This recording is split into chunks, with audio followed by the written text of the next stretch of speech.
Ouais, parce que c'est vrai que ça peut être pris pour des contradictions. En fait, c'est tout le paradoxe et la complexité de la Révolution française. La Révolution française n'est pas une arnaque, parce que l'égalité serait une arnaque ou la fraternité serait une arnaque, mais parce qu'en fait, on a vendu au peuple un projet pour lui apporter autre chose. Donc c'est comme moi, quand je suis tout à fait content qu'on ait viré Ben Ali et Moubarak de la Tunisie et de l'Égypte. Le problème, c'est que ça n'a pas été remplacé par le pouvoir du peuple ou des représentants voilà, qui se battent pour les intérêts du peuple. C'est toute la question. Donc moi, à la fois, je trouve que si la République était vraiment la République, je suis pour. D'abord, il y a plusieurs républiques. La République athénienne, la République islamique d'Iran, la République... Nous, on est dans une forme de République qui s'appelle, que j'ai appelé dans mon bouquin Comprendre l'Empire, la démocratie de marché et d'opinion. Et quand je regarde, en fait, on nous dit c'est liberté, égalité, fraternité. Ça, je suis pour. Et en fait, je me rends compte que c'est le pouvoir aux plus riches. C'est le pouvoir à l'argent. Mais par une série de médiations historiques et qui m'amène à cette conclusion. Donc je ne suis pas, quand quelque part je me dis que finalement, quand on regarde les 2 siècles d'expérience républicaine française, je me dis finalement le roi c'était pas plus mal. Je dis ça, mais parce qu'il y a 2 siècles d'expérience de mensonges et de manipulation pour arriver là où on est aujourd'hui. Avant il y avait le pouvoir du roi de France, aujourd'hui c'est le pouvoir de la Banque internationale. Je dis je préfère le roi de France à la Banque internationale, parce que le roi de France était le premier, il était catholique et français. Et réellement je pense qu'il aimait la France. Donc il était, à mon avis, plus apte à défendre les intérêts du peuple français que les banquiers internationaux pour lesquels travaillent les représentants, soi-disant, de notre République. Il suffit de regarder la constitution du gouvernement actuel, ce qui est d'autant mieux parce que c'est un gouvernement de gauche, pour lequel ont voté 90% des musulmans de France, je vous rappelle. Et pour lequel l'association, ou je sais pas quoi, des imams de France a appelé à voter. Pour des gens qui sont les plus sionistes que vous pouvez exister, qui font passer toutes les lois antisociales possibles et imaginables, et qui donc sont objectivement les ennemis du petit peuple musulman de France.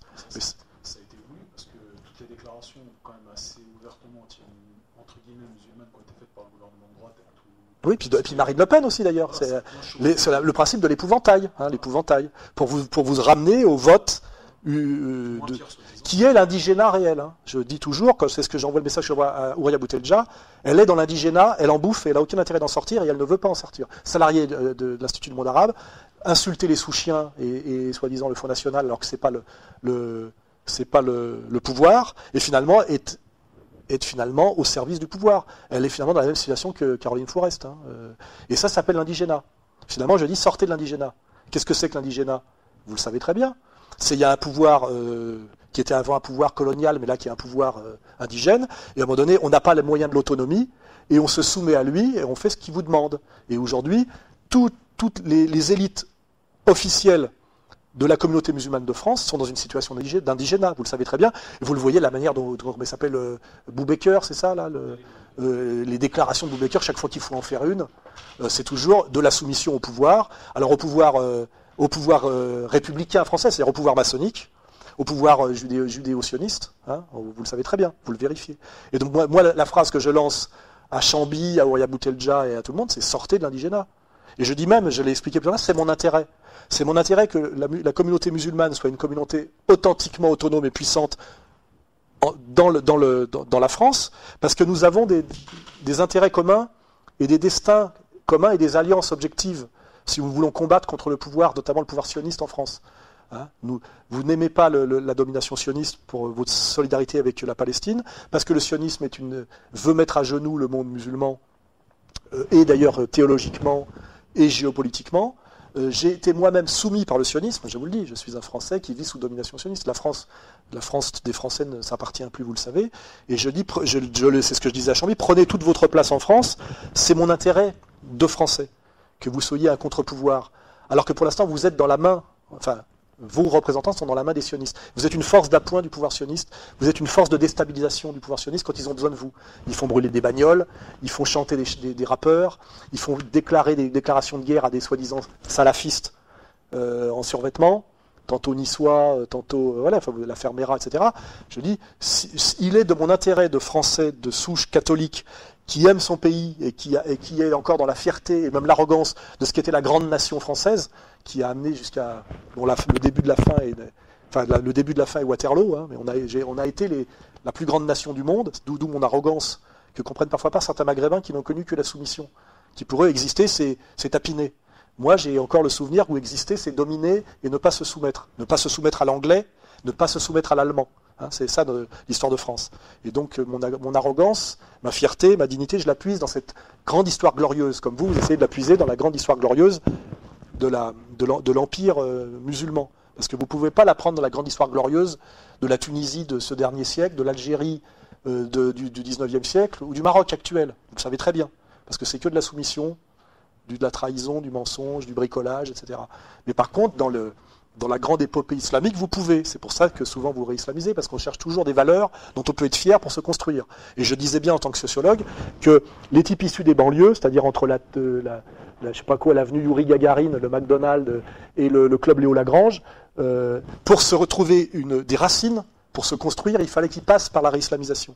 Et que c'est en se réislamisant qu'ils deviendraient des citoyens français, fiers d'être français, et non névrosés. Et je dis que tous les mecs issus des banlieues, pratiquement aujourd'hui, on en a fait des névrosés sociaux, c'est-à-dire des types dont le destin est l'échec et la souffrance. Et je dis, il est de leur intérêt de devenir des bons Français, des bons citoyens français pour réussir dans le pays qui est le leur, car quand ils retournent au bled, ils voient qu'ils ne sont plus ni algériens, ni tunisiens, ni marocains. Ils ont traversé la Méditerranée et c'est sans retour. Ils sont français, ils ont intérêt à réussir en France comme français musulmans. Ce qui est un truc à construire de A à Z, malgré tous les pièges, toutes les manipulations, toutes les embûches, etc. Et c'est mon intérêt qu'il y ait en France demain une communauté de Français musulmans bien structurée, fière d'elle-même, qui réussit socialement, c'est très important la réussite sociale, plutôt que des types qui tiennent les murs au RSA, au RMI et qui hésitent entre la vente de shit et le djihad sous sponsoring sioniste. Voilà. Donc comprenez bien que quand je me bats un peu pour vous, je me bats pour moi. Et ça, c'est l'honnêteté, parce qu'on se bat toujours que pour soi-même en dernière instance. Sinon, ça ne veut rien dire. Bernard Lévy n'a aucun intérêt à aider ni les Maliens. Lui, son truc, c'est Israël, la grande bourgeoisie cosmopolite. Hein, c'est ça. Il se bat pour ce qu'il est. Il se bat pour Israël et la grande bourgeoisie cosmopolite comprador. Ça, c'est cohérent. Le reste, c'est du pipeau et du mensonge. Il n'a rien à foutre de la démocratie, rien à foutre du tiers-monde, rien à foutre des Bosniaques, etc. Ça, c'est arrêté. Moi, je me bats pour la France. Et vous êtes en France, vous êtes français. Mon intérêt, c'est que vous réussissiez en France, que vous aimiez ce pays, que ce pays vous aime aussi. Et pour ça, ça passe aussi par être des Français musulmans, fiers d'être et Français et musulmans. Et malheureusement, ça n'a jamais existé. C'est un truc à construire. Et il y a beaucoup de gens qui ne le veulent pas. Qui ne le veulent pas soit par bêtise, soit par méchanceté. Un petit groupe par méchanceté et beaucoup par bêtise. Moi, mon travail, c'est d'expliquer au grand nombre qui ne le veut pas par bêtise que c'est en réalité, s'ils comprenaient bien la manipulation des méchants, c'est leur intérêt aussi. Voilà. Et qu'on est dans une période transitoire un peu pénible, un peu douloureuse, je le reconnais, d'hystérie, de colère, de bêtises. Quand je m'engueule avec Chamby, c'est pas très agréable, alors que je pense que dans 10 ans, il sera à peu près d'accord avec moi surtout. Je le sais d'ailleurs par des proches de lui, hein, qui me disent déjà même... il a réfléchi un peu depuis, c'est mon intérêt que vous réussissiez. Voilà, c'est ça que je veux dire. Donc ça, c'est un message que j'envoie. C'est pas de la manipulation, je me prends pas pour un prophète, c'est mon intérêt de Français de souche dans son pays, que vous réussissiez je dis pas assimilation, ça veut rien dire assimilation. Parce que si c'est s'assimiler à la France de Bernard-Henri Lévy, de Sarkozy, de François Hollande, je suis contre. Je comprends tout à fait, l'assimilation, c'est la soumission à l'américano-sionisme. Donc il n'est plus question d'assimilation. C'est là où Zemmour, c'est les limites de Zemmour. Hein. Assimilé à quoi? C'est pas à la France, puisque la France ne s'appartient plus. Mais que vous réussissiez votre intégration, c'est-à-dire de devenir des Français originaires du Maghreb et de confession musulmane, parfaitement, prospères et fonctionnels dans ce pays. Or, je sais avec le temps qui passe que beaucoup de jeunes me disent oui, c'est vrai que mon pays, c'est la France. Quand je voyage et que je vais au Maghreb, je me découvre que de toute façon les Algériens, les Tunisiens, les Marocains me considèrent comme un Français. Quand moi je parle aux Algériens d'Algérie, ils ont beaucoup honte des binationaux qui se tiennent mal en France. Ils ne se reconnaissent pas en eux. Eux-mêmes d'ailleurs sont très peu agressifs avec la France. Pour entendre dire du mal de la France, c'est surtout des Français binationaux. Les Algériens d'Algérie disent très peu de mal de la France. C'est pas leur problème. Leur problème, c'est l'Algérie. C'est la situation algérienne. Donc en réalité, quand on s'intéresse, quand on se bouge, qu'on ne fait pas comme Madame Tassin, là, qu'on est dans le fantasme, et le fantasme financé, mais qu'on se bouge, les solutions... Voilà, on a tout intérêt à réussir ce que j'appelle moi cette réconciliation nationale. Voilà.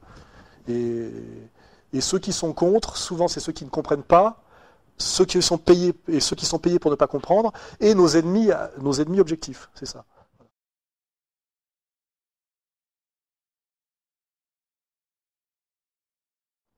Je dis que j'utilise les mots qui nous sont imposés par les médias. Parce que je ne m'adresse pas seulement aux musulmans. Je m'adresse comme vous l'avez vu, je m'adresse aux Français. Les Français sont quand même majoritairement des chrétiens laïcisés. Et pour eux, ils entendent que les salafistes, c'est les types qui égorgent, les types qui, aujourd'hui, au Mali, déstabilisent le Mali, les types d'Al-Qaïda, les types qui sont pour chasser les chrétiens d'Orient, enfin ils entendent tout ça. Donc moi je dis, si je dis vive le salafisme parce que c'est la vraie religion et pas la religion des voyers, mon discours est encore plus incompréhensible. Donc je préfère qu'il soit mal compris par une petite minorité de gens avec qui après je peux discuter comme je le fais maintenant, mais qu'il soit compris par le plus de gens possible. Là je suis dans une logique d'homme des médias, tu vois. Donc malheureusement, c'est comme vous quand ils disent oui, vous êtes fasciste, vous êtes d'extrême droite. Je suis ni fasciste ni d'extrême droite. Pour être fasciste, faut être italien. Et moi je vois pas pourquoi je serais d'extrême droite. Je suis gauche du travail, droite des valeurs, je refuse ça. Mais pourtant, les trois quarts des gens qui viennent de chez vous, on va dire, me disent t'es d'extrême droite parce que t'as été pendant un an en compagnonnage avec le Front National. Et le Front National, c'est des nazis. Je dis non, le Front National, c'est les trois quarts qui vont de Front National, ce sont des ouvriers français précarisés au niveau social et qui ne veulent pas voir leur pays détruit par le néolibéralisme anglo-saxon et l'immigration incontrôlée. Voilà. Donc à la fois, je suis bien obligé d'accepter que les types me traitent d'extrême droite de temps en temps, et quand moi je dis les salafistes et que les gens se sentent insultés, qu'ils comprennent dans l'autre sens que moi je me sens insulté quand on me traite de fasciste ou d'extrême droite, parce que ça ne correspond pas à ma réalité, mais je comprends bien que c'est le vocabulaire des médias dominants. Les gens de Civitas, qui sont simplement des catholiques, qui ont défilé dans la manif contre le mariage pour tous, qui est le mariage homo, là, et je pense que beaucoup de musulmans étaient dans cette manifestation, même s'ils n'étaient pas physiquement, ils étaient de cœur. Les gens de Civitas ont été obligés de défiler séparément, parce qu'on disait que c'était l'extrême droite, ou l'extrême droite catholique. C'est scandaleux. Ce sont des familles de catholiques qui sont à peu près l'équivalent de ce que vous appelez, vous, le salafisme, c'est-à-dire des catholiques pas complètement dégénérés par Goliath, et qui ne sont pas des faux catholiques, ou des catholiques ralliés au mondialisme maçonnique. Hein, donc on a ce problème de vocabulaire. On a un vocabulaire, mais c'est pareil, antisémite. Moi je dis pour rigoler, je suis pas antisémite, puisque j'aime bien les arabo-musulmans, et je suis pro-palestinien. Vous savez très bien que antisémite, ça veut dire anti-juif. Hein, et que juif n'est pas une race. Et d'ailleurs, les juifs vous disent, mais moi je suis pas religieux, je suis laïque. Alors t'es quoi alors? Puisque c'est pas une race et c'est pas une religion. Tu vois, donc tout ça, ce sont des pièges sémantiques. On vous traite d'antisémite. En fait, ça veut dire que vous êtes judéo-critique. Vous critiquez un système de valeurs qui s'appelle le judaïsme, qui est une religion, ce dont vous avez parfaitement le droit, mais on vous amène sur un autre terrain en disant que vous êtes un raciste haineux alors que c'est totalement faux. Donc tous ces mots sont des mots pièges qui nous sont imposés par nos dominants, qui vous dominent, et vous et moi. Parce que ça, ce qu'il faut bien que les gens qui regardent ces vidéos comprennent, c'est que je fais partie des dominés. Hein. Je suis un dominé dans mon pays. Je suis pris en sandwich entre les territoires perdus de la République et les territoires, les territoires occupés de la République. Les territoires perdus de la République, c'est la délinquance sous-prolétaire, souvent issue de l'immigration, que vous déplorez comme moi, et qui n'est pas du tout à associer à l'islam. Le vrai scandale, c'est de dire c'est des musulmans. Parce que moi, je l'ai encore vu avec Jovanovic l'autre jour, il dit oui, mais ça va péter avec les musulmans. Je dis non, ça va péter avec les sous-prolétaires de ghetto, voyous, américanisés, ultralibéraux. Si jamais l'islam progresse en banlieue, ça calmera le jeu, parce qu'en général, on n'est pas musulman et voleur. C'est pas possible, normalement. Voilà. Et ça, c'est très mal compris. Et de l'autre côté, territoire perdu de la République, c'est la délinquance de banlieue qui explose à cause de la crise sociale, des manipulations, etc., et qui n'a rien à voir avec l'islam, mais dont on vous dit que c'est l'islam. Hein. Les médias vous associent les deux systématiquement. Et il y a plein de petits cons et d'agents du système pour rendre la chose crédible, hein, les méras, etc. Et puis de l'autre côté, ce que j'appelle les territoires occupés de la République, qui est la domination judéo-sioniste sur la France, qui est totale. Il suffit de regarder le gouvernement actuel, qui est encore pire que le gouvernement d'avant, qui était déjà énorme. Donc ça, c'est mon honnêteté, ma réalité. Moi, je suis un colonisé. J'envoie le message à Oria Boutedja. Je suis un colonisé, moi. Hein. Je me soumets. Je suis humilié en permanence et insulté en permanence. Interdit de médias, vous le savez. Interdit de télévision. Traité d'antisémite en permanence. Aziza vient de me cracher à la gueule. Au nom de son grand-père, Mora Auschwitz, on a vérifié qu'il a passé... bien évidemment, il n'a jamais quitté l'Algérie avant de venir, après avoir été chassé d'Algérie comme collabo, hein, faut comprendre. Hein. Le décret Crémieux, c'est les Juifs du Maghreb deviennent des collabos du colon français et sont chassés en 62 comme collabos. Hein. Et Aziza fait partie de ces collabos maghrébins juif, chassé par le pouvoir, comment dirais-je, algérien, et qui est venu, après avoir foutu la merde en Algérie, est venu m'insulter dans mon propre pays. Hein, c'est clair et net. Hein, voilà. Donc on a aussi un point commun, vous et moi, c'est qu'on est des dominés. Hein, voilà. Moi, je suis un Gaulois catholique dominé par le pouvoir maçonnico-sioniste en France, et vous, dominé et instrumentalisé, donc grande partie. Moi, je vous dis, dominer, vous l'êtes, c'est un fait, cessez d'être manipulé. Voilà, c'est ça que je dis. Et moi, je dis aux dominés manipulés, c'est-à-dire les identitaires, les gens comme ça, arrêtez de vous êtes dominés, c'est un fait, mais arrêtez d'être manipulés et de servir d'idiots utiles, etc. Au moins, il y a notre dignité, parce que moi, mon discours de vérité, c'est juste de dire la vérité. Hein, c'est de dire, voilà, je suis un Français qui suis dans un pays qui était catholique et qui se prétend une république égalitaire, qui est en réalité totalement dominé par un pouvoir qui est maçonnico, judéo-sioniste, bancaire, etc. Voilà, j'ai eu l'honnêteté, moi, d'écrire des livres pour le dire, pour l'écrire, et c'est ma dignité et ma pertinence, enfin, je veux dire, j'existe parce que j'ai le courage de faire ce travail, voilà. C'est aussi je dirais, voilà, qu'est-ce que vous faites, vous, pour oser la ramener? C'est un peu ça que je pose aussi comme question à certaines personnes qui veulent dialoguer avec moi. Je dis, quel est ton palmarès, quoi? Qu'est-ce que tu as fait pour, voilà, si tu es un combattant, parce qu'un musulman est aussi un combattant de la vérité, quelles sont tes médailles, quoi? Je veux dire, moi je suis sur le terrain depuis un moment, il y a des types qui existent sur Internet sous pseudo, je dis, ouais, voilà, faites le boulot. Dieudonné fait le boulot, je fais le boulot, comment il s'appelle, Kémy Séba dans son genre fait le boulot, c'est un autre combat, mais il a pris des coups, voilà. Vous faites, voilà, je dis, faites le boulot, montrez ce que c'est que le véritable islam, sortez des pièges et des manipulations.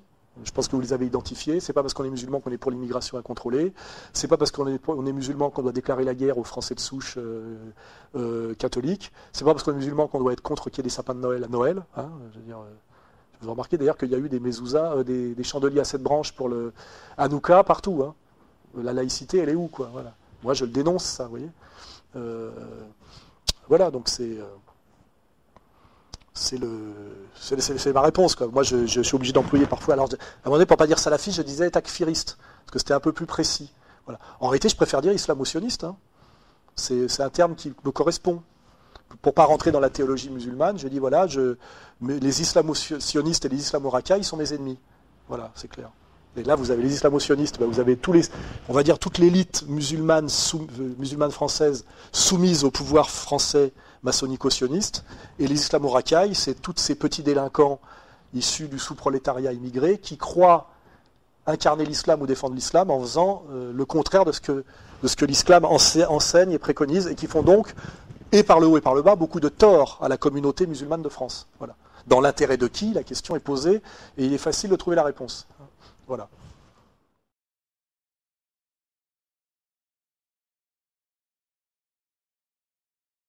Non, je dis qu'il est très possible que nous perdions ce combat, mais nous combattons. Et la dignité, là, c'est pas un musulman que je vais l'apprendre, c'est de ne pas être désarmé et de combattre. Je suis en mouvement, je combats, et le fait d'être en mouvement et de combattre et de ne pas être soumis, j'aimerais pas être dans la peau de Jamel Debbouze, hein. J'aimerais pas. Hein. Moi, je peux me regarder dans une glace, je peux regarder mes enfants dans les yeux. Je suis vivant, peut-être que j'aurai une mort violente, mais en attendant, je suis vivant. De toute façon, même si je ne suis pas religieux, nous mourrons tous. Cette peur de la mort n'est pas très islamique chez certains. J'ai beaucoup de gratification humaine pour ce que je fais. Je donne des conférences, c'est plein. C'est quand même très encourageant. Et là, on avait loué une salle de 400 places, on aurait pu mettre 1000 personnes. Beaucoup de musulmans viennent à ma rencontre chaleureusement. J'ai beaucoup plus de fraternité, enfin j'ai l'air de musulmans confraternels que de musulmans agressifs. Et de toute façon, c'est la loi, ce qu'on appelle la loi faite des grands nombres. Hein. Vous parlez à 1000 musulmans, il y en a forcément un qui va vous insulter, vous agresser. C'est très peu. C'est 1 pour 1000, hein, je vous le dis tout de suite. Sur 7 millions, ça en fait quelques-uns, évidemment. Donc j'ai la vie que je voulais avoir. De ce point de vue-là, j'ai jamais rêvé d'être un soumis, un salarié, un menteur. Voilà, je prends mes risques. J'ai des amis, voilà, les compagnons de combat avec qui je me sens très bien, comme Dieudonné, comme Salim à Marseille, comme comme Marion Sigaud, enfin voilà, voilà, en réalité, c'est un combat dangereux, mais qui apporte énormément de choses. Et je veux dire, c'est la définition même de la vie, non? Je veux dire, sinon, c'est que, je le dis d'ailleurs radicalement, sinon, moi, je ne prétends pas croire en Dieu, mais je me comporte comme si j'y croyais. Je m'adresse à ceux qui prétendent croire en Dieu et qui se comportent comme s'ils n'y croyaient pas. Hein, ça sera ma conclusion. Voilà. Merci. Merci à vous, et puis j'espère que ça produira quelque chose de positif. Hein, on l'a fait en tout cas. Je vous remercie.